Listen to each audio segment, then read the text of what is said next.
Hello there. You're new, aren't you? Is there someone you wanted to see, sir? Well, yes, there was, as a matter of fact.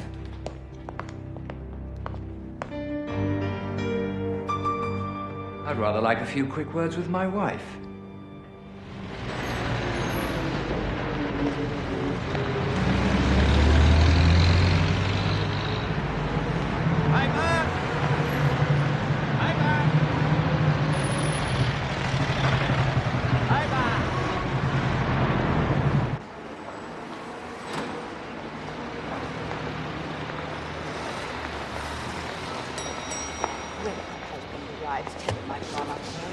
Good morning, sir. Good morning. Have your suite. Excuse me.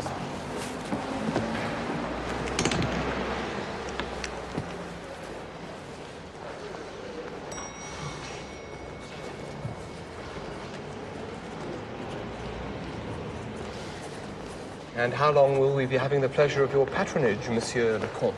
Difficult to say. I have a business in London of an indefinite nature. Have your florists attached to the hotel? But of course, monsieur. Excellent. Suite 37.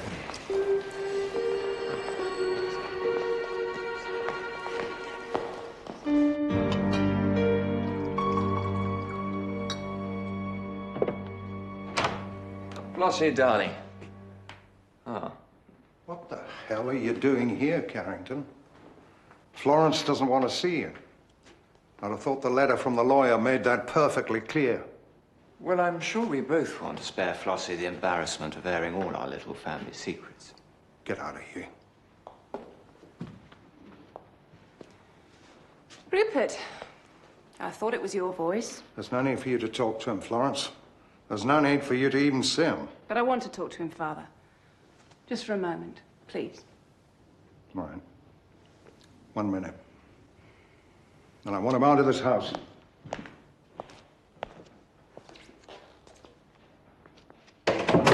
He never liked me.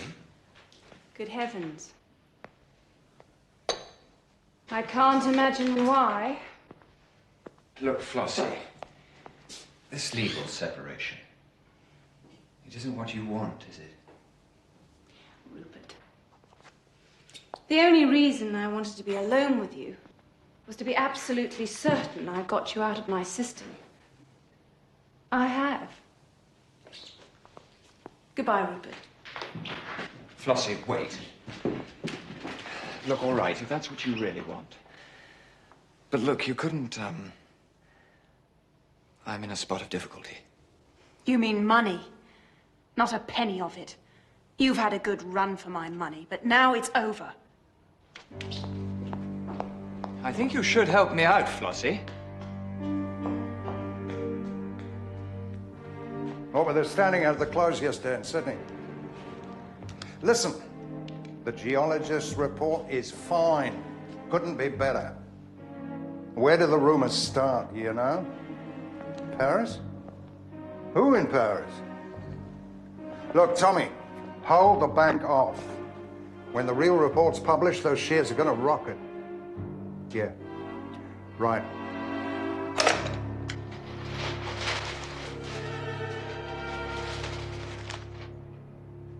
I say. Remember those shares Sandy Hackett tipped me to buy? Shares, Hastings? The Australian mining company, Yellow Creek. He said they were about to make some spectacular discovery. Do not tell me, Hastings. They are down to 5 shillings. 3 and 6, actually. I thought you didn't study the stock market. I do not, Hastings. I study the psychology. Monsieur Hackett is what we call the congenital optimist. The only occasion on which we met, he assured me with the utmost certainty that it would not rain that afternoon because he was going to the garden party. Yes, I remember. It bucketed down.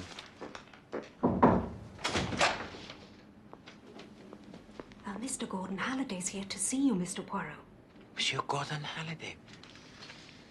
Show him in by all means, Miss Lemon. Was that the Australian Gordon Halliday? Mais oui.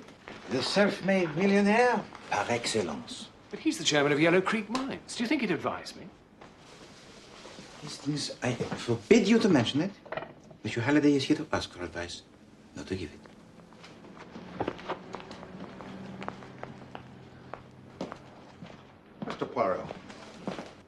Very good of you to see me without an appointment. Not at all, Monsieur Halliday, not at all. How may I be of service to you? Well, actually, it's a little awkward. Flowers from Monsieur le Comte again, madam. Not more of them. What does he say this time? I am desolated not to have heard from you. Can it possibly be that I am condemned to take tea alone? Have pity, my lovely Florence, have pity. He hasn't changed one bit. Well, I could do with a bit of cheering up.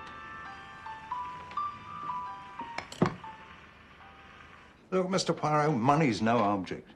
I want him got rid of. Poirot is not in the business of getting rid of people, Monsieur Halliday. He's not only European, Monsieur Poirot, he's a Frenchman. And he's not only a Frenchman, he's a wrong 'un. You see, it's hard for poor Florence. Everybody knows she's my only heir. That scares off all the decent blokes and brings the buzzards flocking. And this Comte de Rochefort is one of the buzzards. Yeah, knew it as soon as I heard his wings flapping towards us in Paris. Of course, Florence thought he was the bee's knees. I had a hell of a job getting her away from him. I thought I might find her someone more suitable in English society. The Honourable Rupert Carrington? Yeah, well, that was out of the frying pan into the fire with a vengeance.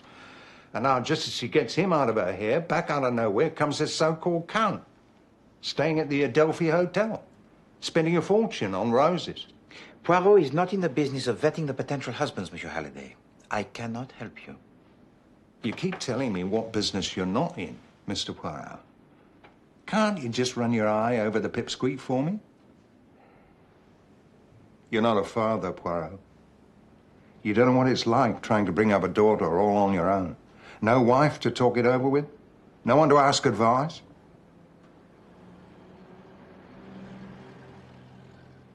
Very well. I will run my eye over him for you. I can tell you where he'll be in half an hour from now. Unless I'm very pleasantly mistaken, Florence will be there too.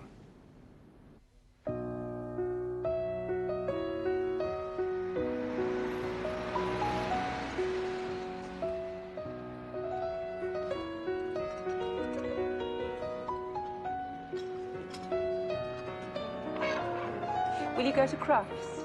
Crufts is about the most exciting thing in London this month. No, that is not so. I was devastated when you left Paris, Florence. I was utterly destroyed. Well, I'm sorry about Paris. My father... Ah. Your father. Perhaps he will look at me in a better light this time. Well, why? What's different this time? I have a job. I think the First National Bank of Paris will carry weight. Even with him.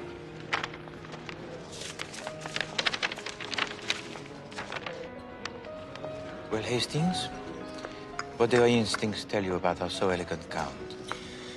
Well, not a lot, really. Just looks like a typical frock. A typical Frenchman. I mean, typical Frenchman of his time. A Frenchman.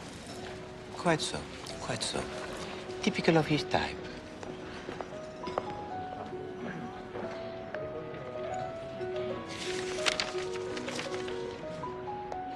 Bearer bonds. Worth 20,000 of your English pounds. Now, if the bank can trust me to such an extent, so can your father. So can you.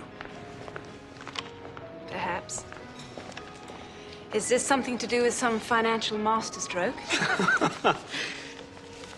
I will tell you all about it when we meet tomorrow. Oh, not tomorrow, I'm afraid. Tomorrow I'm going away for the weekend. I accepted an invitation months ago. Florence, how can I possibly be without you for another 3 days, now that we have found each other again? Well, you can always come and see me off if it'll make you feel better. I'm catching the 12:14 from Paddington, the Plymouth Express, and then changing at Bristol. Come and wave goodbye to me. It is only for 3 days.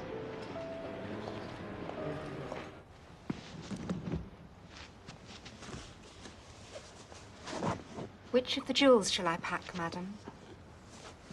Oh, I can't decide. I'll take the jewel case with everything. Do you think that's wise, Miss Florence?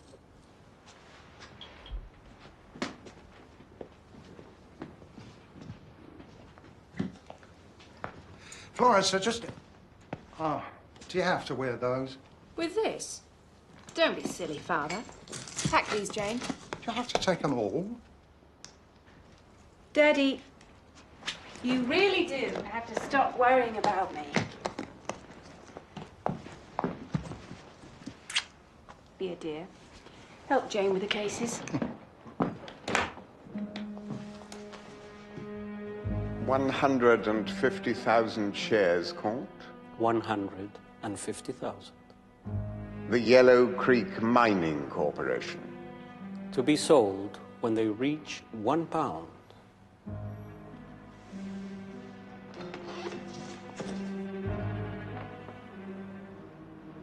It's my security. Be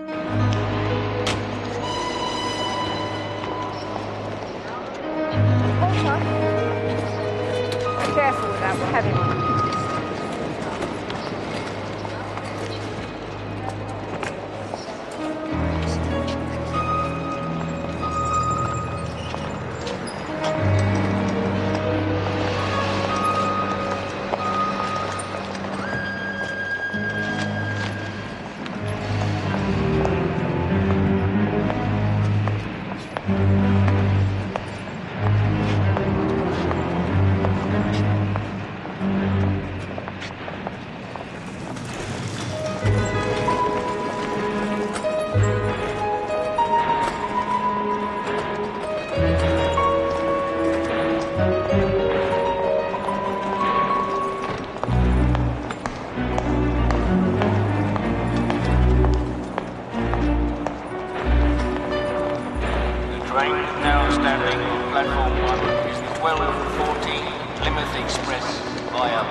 The 12:14 Plymouth Express via Bristol will depart from platform 1. Are you sure you wouldn't rather I stayed with you, madam? Quite sure. You go and find your own seat. Are you expecting company, madam? Of course not. Why on earth should I be?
Excuse me.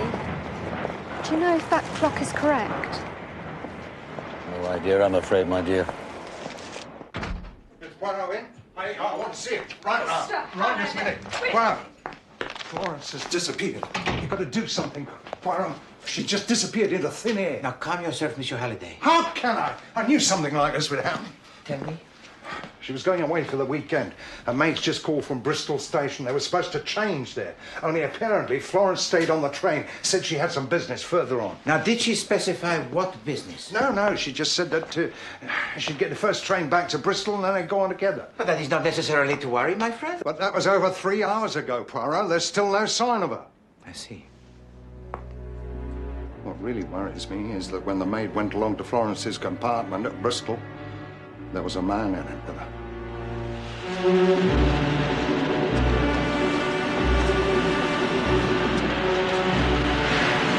Train now arriving on platform 1 is the 12:14 from Paddington. This is Plymouth Station. The train now arriving on platform 1 is the 12:14 from Paddington.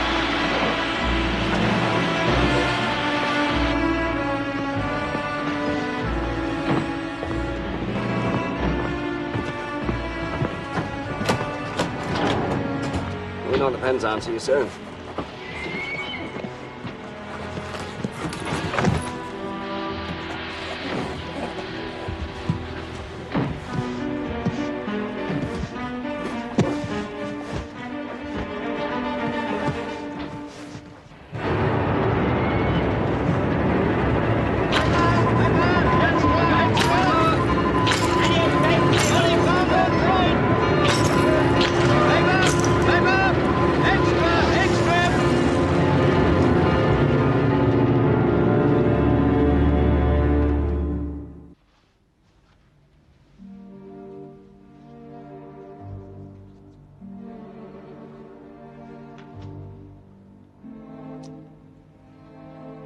What's it all for, Poirot? You're a clever man. You tell me that. My dear friend, I'm so very, very sorry. You find a murderer, Poirot. I'll make you richer than you ever dreamed. Halliday, my friend, it is not a question of money. Believe me, I also shall not rest until the murderer is brought to justice. Now, it is essential that I speak with the maid at the earliest possible moment. She's in the breakfast room. The police are questioning her right this minute. I tell you, I never saw his face. That's a bit hard to credit. Well, she made sure that I didn't. Mrs. Carrington. She was standing in the doorway when we got to Bristol with the luggage already out in the corridor. I just caught a glimpse of him over her shoulder. He had his back to me. Well, you must have noticed something. I told you he was tall. He had on a dark suit. And I think... I'm almost positive that his hair was dark too, but that's all I remember. All right, Poirot. Hastings, I heard you were here. Nasty business, this. Oui, d'accord. A genuine tragedy. If I may ask you, mademoiselle, did he seem to you in any way familiar? No, I don't. I don't think he did. Could it have been Mrs. Carrington's husband? Well, I only saw him once. I suppose it could have been. Have you ever met a man who calls himself Le Comte de Rochefort? No, sir. Bien. Thank you very much, mademoiselle. So, after you'd caught a glimpse of this man you might or might not have seen before, then what happened? I told you, Mrs. Carrington said she had business on the train and that I was to take the luggage and wait for her. Mr. Halliday tells me that Mrs. Carrington had a lot of jewellery with her in a blue Morocco travelling case. That wasn't with the stuff he took off the train? Oh, no, sir. She kept that with her. What do you think, Poirot? I presume that the travelling case of blue Morocco was not discovered with the body. You presume 100% correct. Mind you, that doesn't necessarily signify. For whatever reason the murderer had for killing her, he'd be a fool to let a bag full of valuable jewellery go begging. Well, perhaps he took it to distract us from his real motive. Taxi!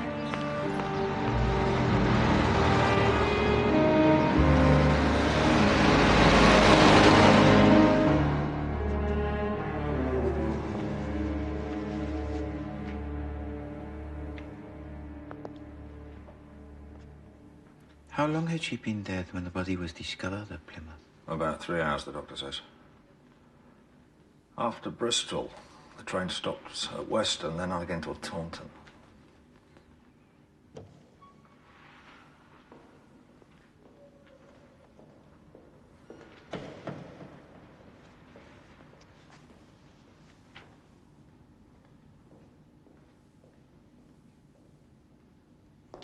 According to the pathologist, she was killed soon after the train left Weston at the very latest. Possibly before. Before the train reached Weston? Could be.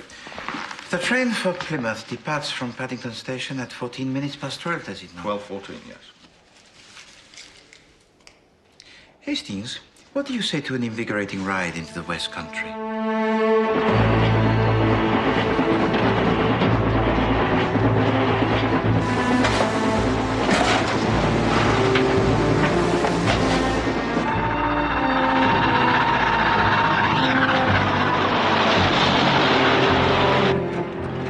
Weston Station.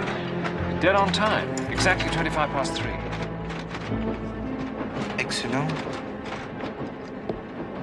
And exactly 35 minutes after leaving Bristol. At which time yesterday Madame Carrington was alive and well. The question is, Hastings, was Madame Carrington still alive and well at this moment? And if she was alive and well, did she remain in the carriage? Or did she descend from the train onto the platform? Perhaps to stretch her legs, taking the fresh air?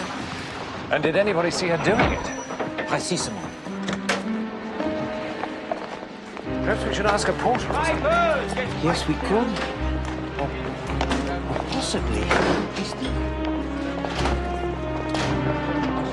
Pipe! Pipe! Get your pipe there!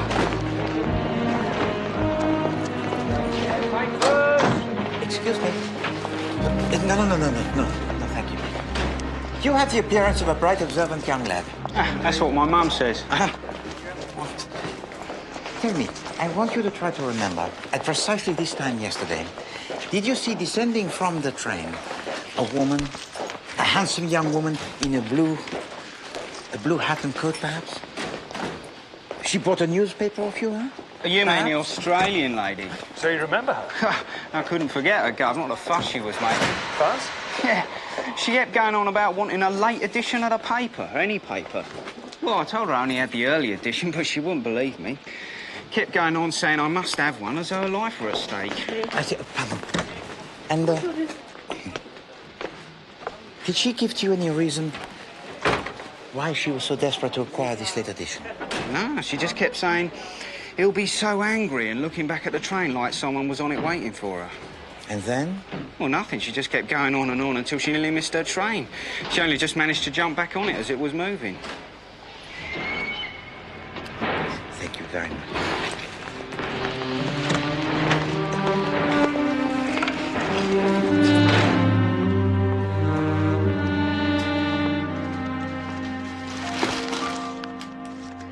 Early edition, late edition, early edition, late edition. Superb, Miss Lemon. I knew that you could arrange it. Difficulties are made to be overcome, Mr. Poirot. Difficulties are made to be overcome. What a truly magnificent attitude. So, Hastings, let us divide these between us and examine them minutely.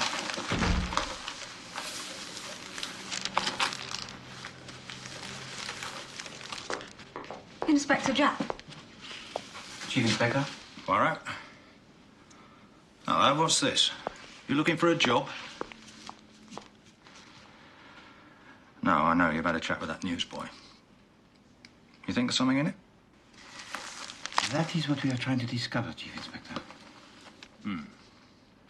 Well, I just thought I'd come and tell you, you could be on the right track with that French gent. Apparently, he left the Adelphi at 11 o'clock yesterday morning, an hour before the express left Paddington, and didn't get back till gone 10 in the evening. And nobody has any idea where he spent the day. However, we picked him up trying to catch the boat train this morning. We just stopped him for questioning and he made a run for it.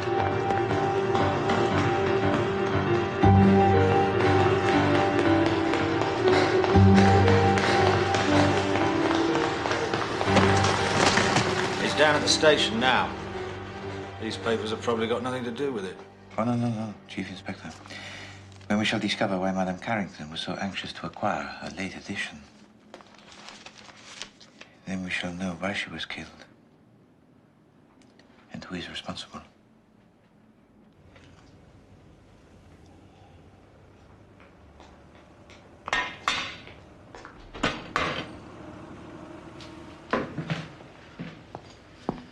Another one. I don't think I can, Mr. Carrington. I'm sorry. What do you mean, don't think you can? Well, for one thing, sir, I think you've had enough. And for another, there is the question of your bill. Who are you? Arthur Hastings. You know this fellow won't give me a drink, Arthur Hastings? Really? Oh, perhaps I'll have more luck. 2 large scotches, please. Had a bit of luck at Ascot yesterday. Don't talk to me about Ascot. Horses. What were you on in the 3:30? I bet you were on Highland Laddie. Yes, I was, as a matter of fact. I hate people like you. 33-1. I put my shirt on Rising Star. Rising Star. Every penny I had in the world on that nag. My last chance. Must have given you a nasty shock when you read the result in the paper. Shock. Do you know why I'm here? This is the only place I know where my bookmaker can't get at me. I mean, I don't want to sit here drinking. I actually dislike drink. Do you know that? Why did you back Highland Laddie? Oh, I had a tip. I really dislike people who get tips. Thank you. You're a good chap, though. You've got to be fair.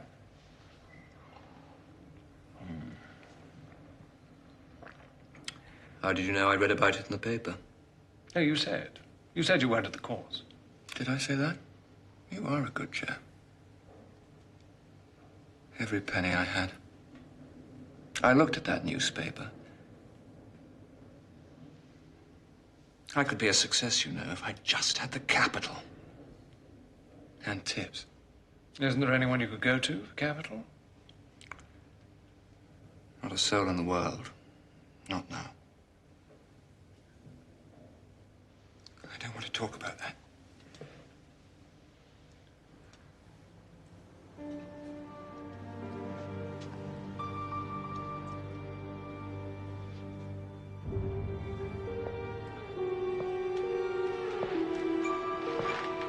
I demand to see the French consul. All in good time, Monsieur le Comte. This is a serious business. I know nothing of the death of Mrs. Carrington, I tell you. I am devastated by it. I'm rather more interested in these things for the moment. Mr. Halliday's here, sir. Chairman. Very good, sir. Mr. Halliday? Monsieur Halliday, I am devastated for you. Now, the Count says he last saw your daughter when he had tea with her at the Adelphi on Wednesday. Yeah, he did have tea with her. One interesting thing, though, Mr. Halliday, is that he had these with him. Bearer bonds. And what the Count can't tell us, you see, is what sort of financial dealings would require him to bring £20,000 worth of these bonds into England and then take them back again to Paris 3 days later. He was obviously using them as security. Security for what? That is my bank's business. Not according to them, it isn't, sir. I rang them up, you see. They're quite anxious to have a word with you. What bank are we talking about? The International Bank of Paris. Wait a minute. I know what he wanted the security for. 10 days ago, somebody started a rumor that a geologist's report on one of my mines was going to be unfavorable. The shares plummeted. He must have made a real killing. He'd have bought the shares at about 3 shillings and sold them the day after the real report came out. And they went back up again to about 20. Making about £100,000. This sounds like something for the fraud department. Fraud? What fraud? It's normal business practice. No wonder you were so anxious to get hold of the late edition.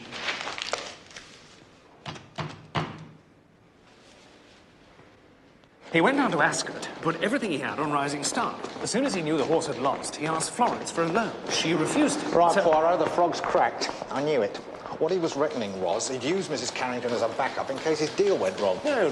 He lost every penny he had at the races. Races? Who had? What races? Rupert Carrington, No, Rising it's Star. got nothing to do with Carrington. Now, please, my friends, if you please. How can I possibly arbitrate between your two ingenious theories if I can hardly distinguish one word of them?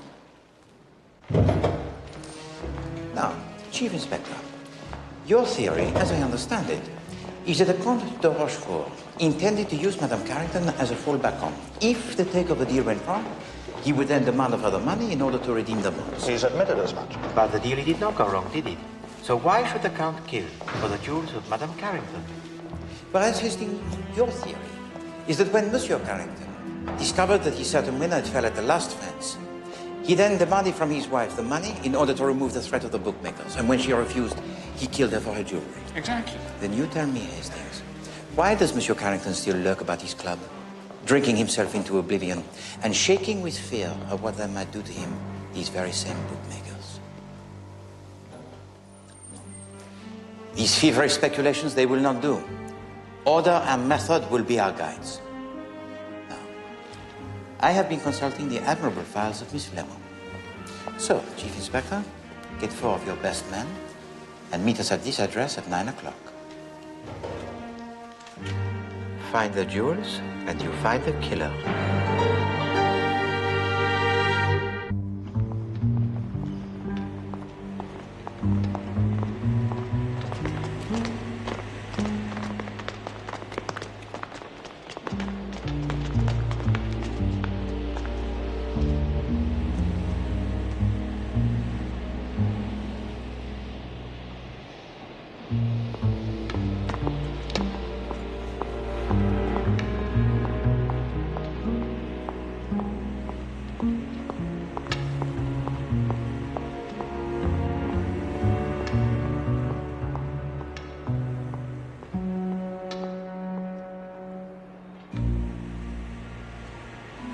What's happening?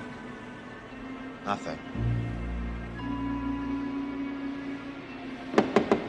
He's knocking at the door. Hold on, someone's answered.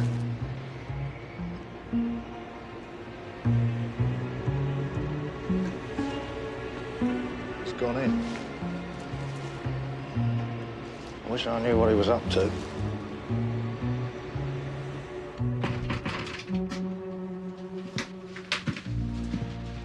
Quite clear what this is about, Mr. A friend advised me to get in touch with you. Friend? What friend? He prefers to remain anonymous. Oh, yes. I don't think I care for anonymous friends. My friend is anxious to buy some jewelry. Plenty of shops around. You look like a jeweler. You're very acute, monsieur.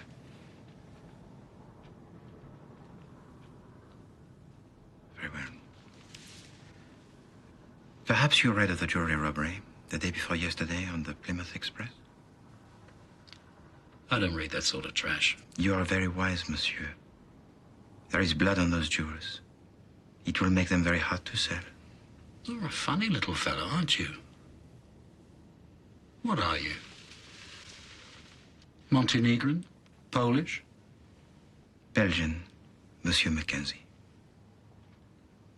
You see, those jewels will have to be broken up, removed from their setting. And whoever tries to sell them will be lucky to receive 1/6 of their true value. I don't know what your game is, monsieur. I really don't. My friend is a truly private collector. He would not be so fussy. He would not care if the jewelry were left in its original condition. In fact, he would prefer it. Let's hope it stays fine for him. You got the wrong shop. None of this means anything to me. I see.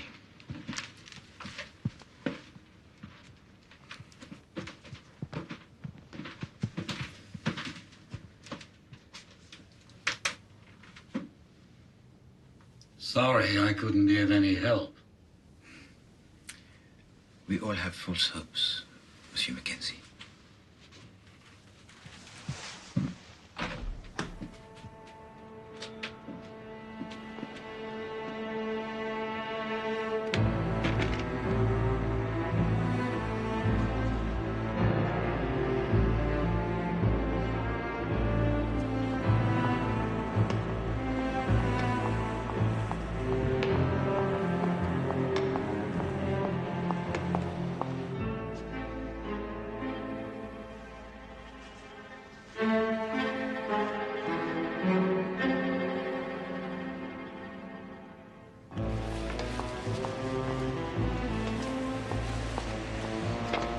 How'd it go, Poirot? It is him. He denies all knowledge, of course, but there he is on the coat rack. A duplicate of the coat Madame Carrington was wearing at the time of her death. Why did he need a duplicate? For his accomplice to wear Hastings. I didn't know he had an accomplice. But of course he did. That is how I was able to locate him. Right. Come on, lads.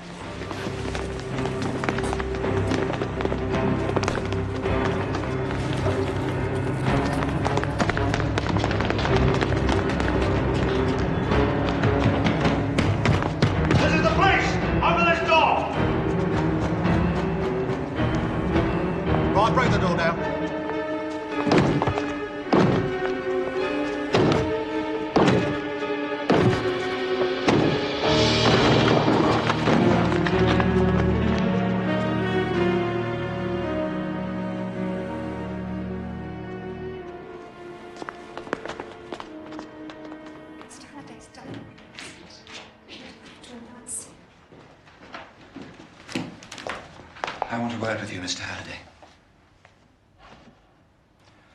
You weren't welcome when my daughter was alive. You're even less welcome now.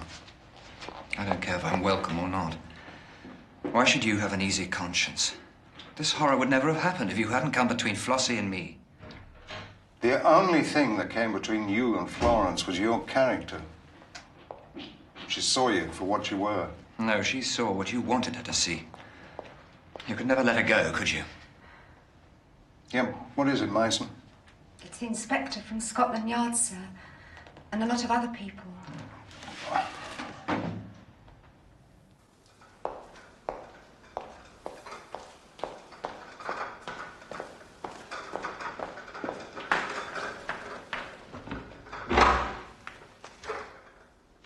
Do we have to talk about this? I am afraid that we do, Monsieur Halliday. Does no good. Okay, go on. I still don't understand the business about the newspapers. Neither did I at first, my friend. Why should Florence be so desperate to procure this newspaper? Please, mademoiselle, allow me. Perhaps her companion was a man who was desperate to know the results of a particular race.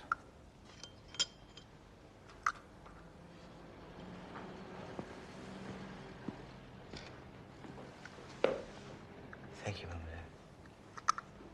Or perhaps her companion was a man who desperately needed to know the close of day figures on the stock market. Absurd. I tormented my brain. I agitated the little gray cells without mercy.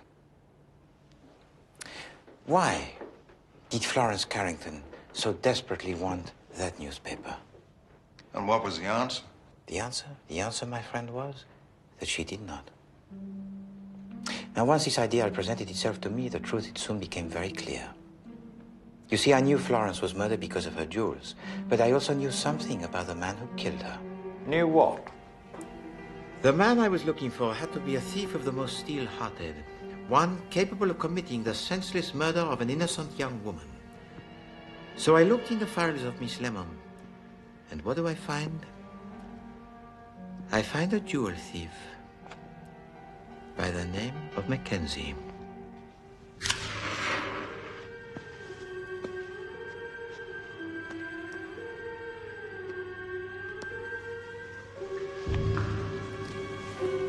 A plan is devised, which will suggest that the theft of the jewels is not the principal cause of the crime that is to take place. That color really suits you.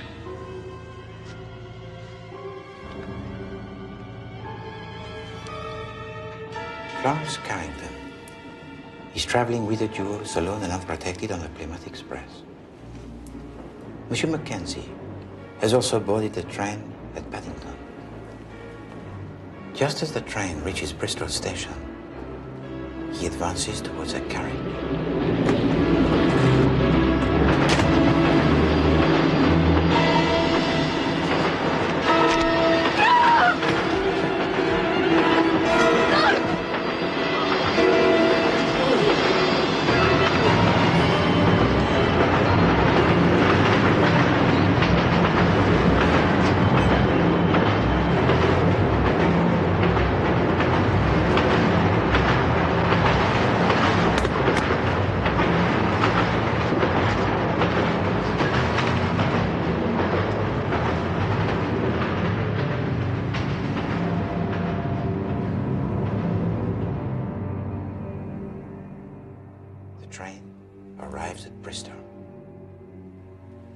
Monsieur Mackenzie descends from the train, carrying with him not only the jewels, but also the baggage of Madame Carrington.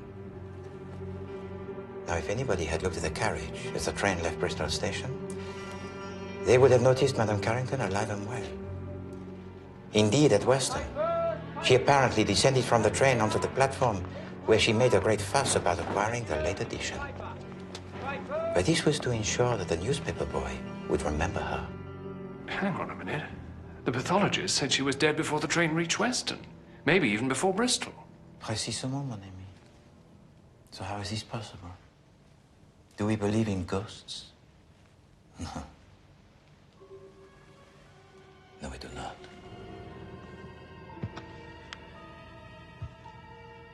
It was not poor Mademoiselle Florence who was seen traveling on the train to Weston. It was not Mademoiselle Florence who made at Weston Station the fracas. It was the accomplice of Monsieur Mackenzie, wearing the duplicate blue coat.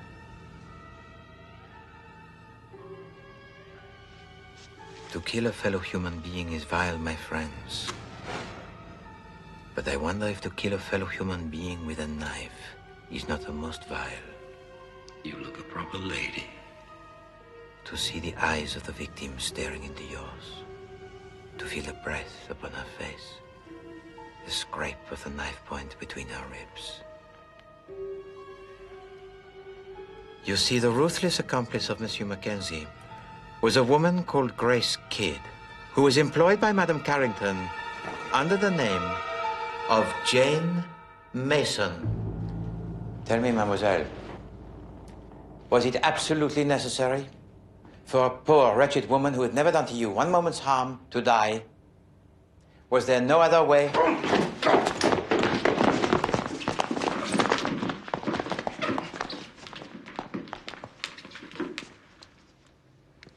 Those jewels would have set us up for the rest of our lives. Why take chances? Right, that'll be enough of that. Take her away, lads.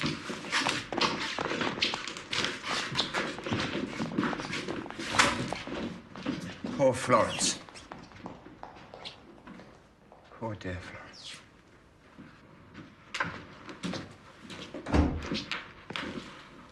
We found the jewel case in Mackenzie's house, Mr. Halliday.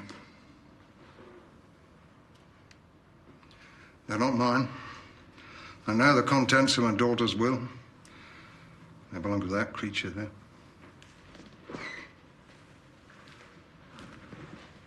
No.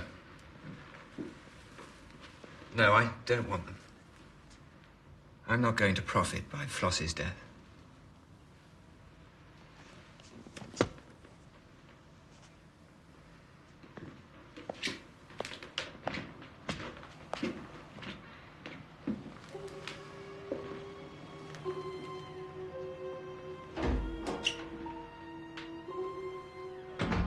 Most sad. Most sad. I shall go now, I think. Oh, you think so, do you? You may not be a murderer, Monsieur le Comte, but you're still a swindler. You're coming back to Scotland Yard.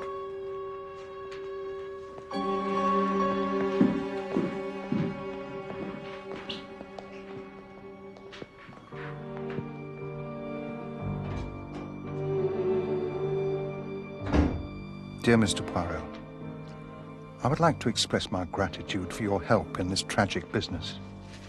Your logical and businesslike approach was something I could cling to in the depths of my despair. I hope sometime in the future to be able to find a measure of such quiet strength. Then perhaps I can start again. I'm returning home to the memory of happier times. Old friends may help me live with the past.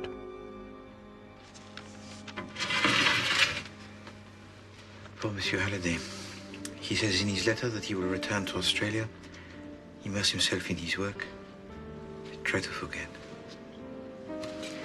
He has been most excessive in his generosity.